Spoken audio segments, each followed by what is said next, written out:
We would like to thank all the participants, all the players who took their time to visit the Philippines and to play the Philippine Open International Darts Tournament. It's the third.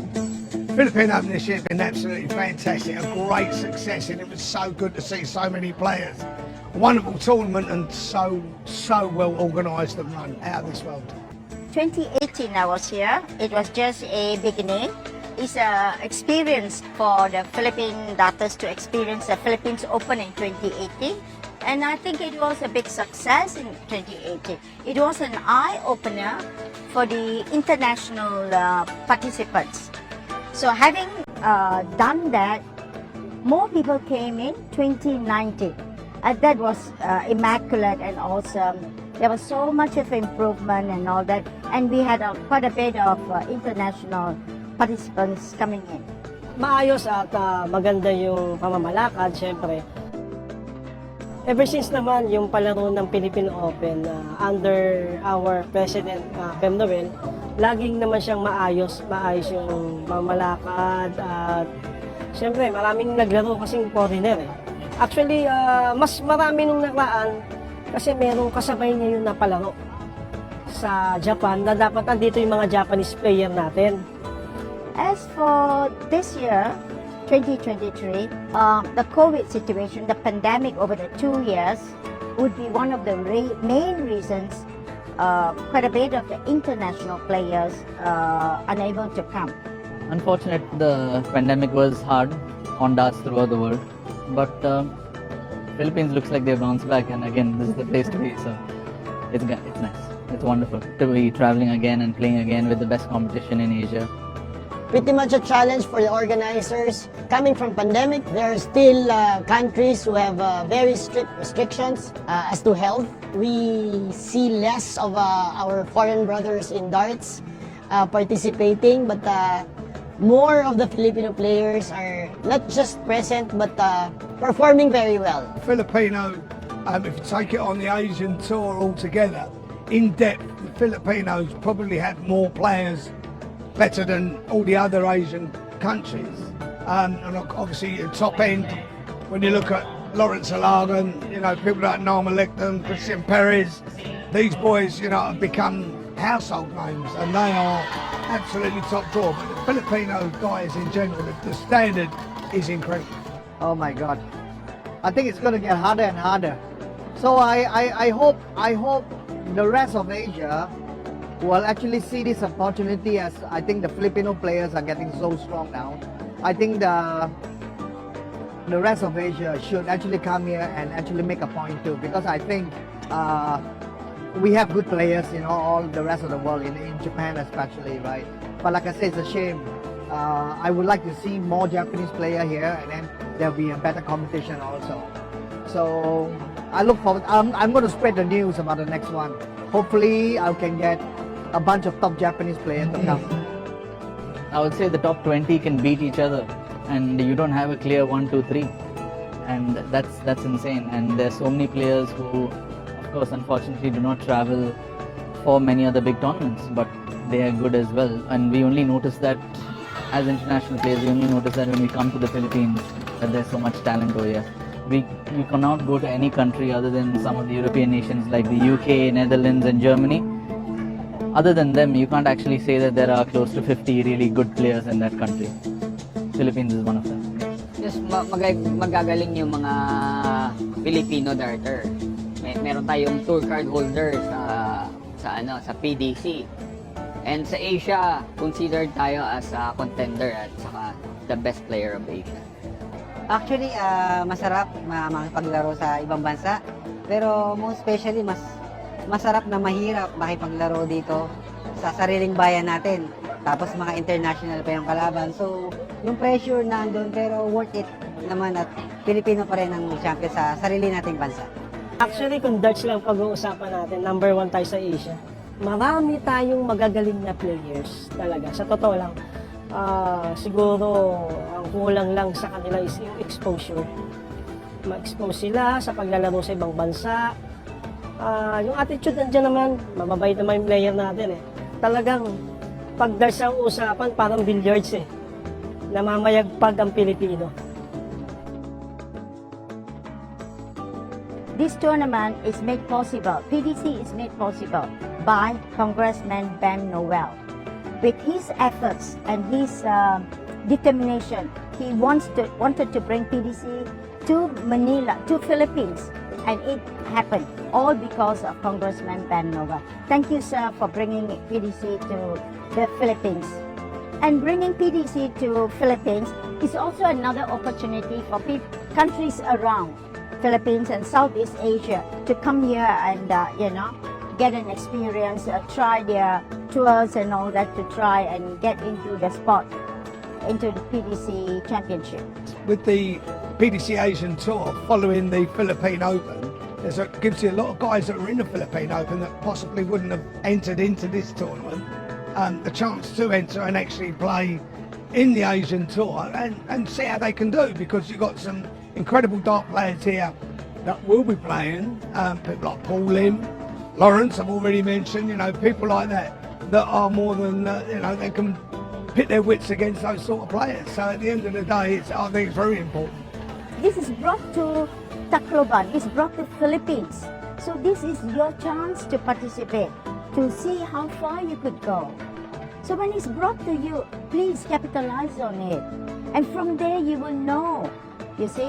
Well, thank you talaga kay sa president natin ng NDFP, kay Kong Bem Noel, dahil andito sa Tacloban may Asian Tour na tayo, tsaka may Philippine Open. Kung wala po si Kong Bem, hindi ko alam kung meron tayong ganitong klaseng tournament. So really thankful for him na naisipan niya na idalhin sa Tacloban yung Asian Tour tsaka yung Philippine Open.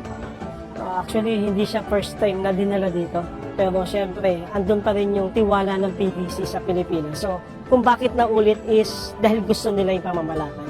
Ito yung stepping stone, kasi considered to as the biggest tournament in Asia. So, kung andito ka, kumbaga talagang malaking experience to para maano mo yung mga dreams mo sa darting career mo.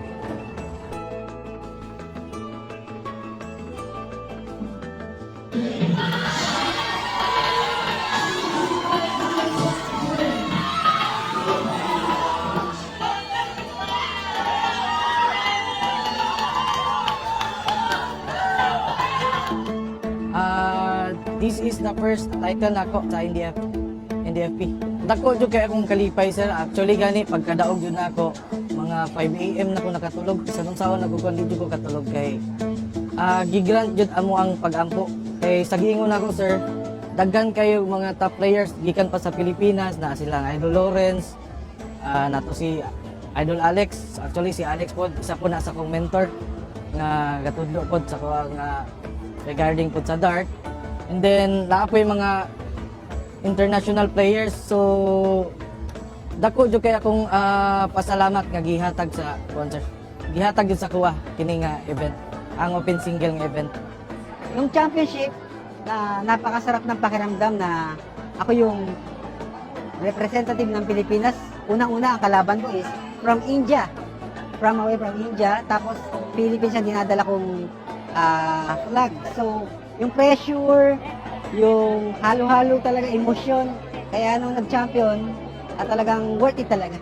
Napakasarap ng pakiramdam na maitayo ang ating flag dito sa sarili nating bayan, sa larangan ng darts.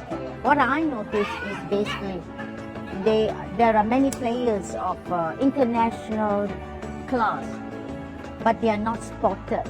They don't have the means to go out to get exposed. So we look for more sponsors. Hopefully more sponsors from the Philippines will back up these young boys, young girls to go abroad and get more exposure, more international feel. Potentials are great here. Mas marami talaga magagaling na Pilipino na naglalaro dito sa atin.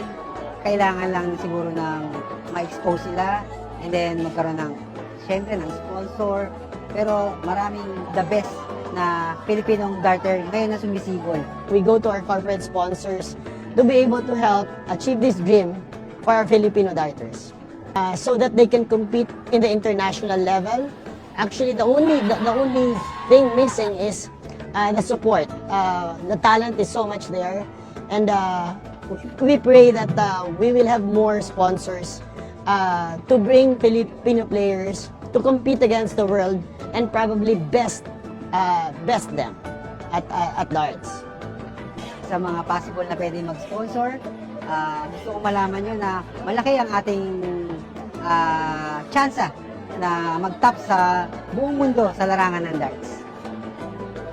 Sa buong community ng darts sa Pilipinas, sana po mas lawakan po natin yung pag-i-sponsor sa larong darts. Kasi malay nyo, andito na yung hinahanap natin sa Olympic. Diba? Bilog ang boards, tutulad nga po sa basketball, bilog ang bola, sa darts naman, bilog ang board. So, nananawagan ako sa lahat ng mga major sponsor na sana magpatuloy po itong pag-sponsor nila at magsusuporta sa larong darts.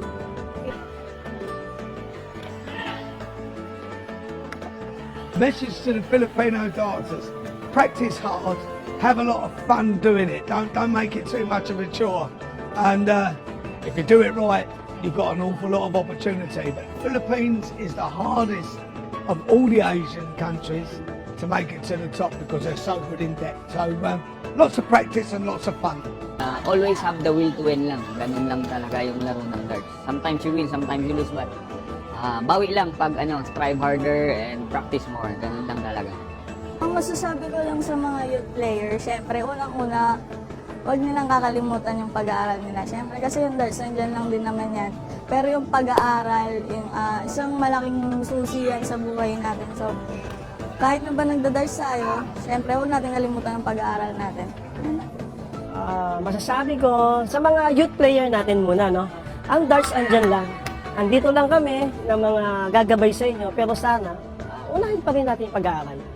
Siyempre, kapag inuna natin yung pag-aaral natin, andyan yung magulang natin na susuporta sa atin.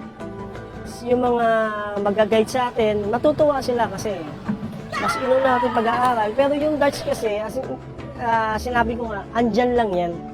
Andyan lang yung darts, hindi yan mawawala. Padayon pa na ako og pagdula sa darts para taas pa akong maabot og mapangandoy sa darts. We're back on our feet again, and not to worry about the 2 years. We will see a lot more in 2024. Next year I work in Dubai as well, so I can mostly at least help either by getting few people from India or Dubai at least.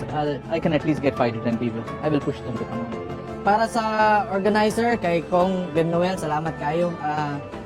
Kay gitagaan nilang opportunity ang tanang darter sa whole Philippines nga ipakita kung sa kamayo ang dula og dart. I guess we showed Asia that we are the best in Asia. The Philippine darters are the best in Asia. And we will prove to them once more in the legs to come. We will try to find help so that the best of the best Filipino darters will go and play with the best of Asia.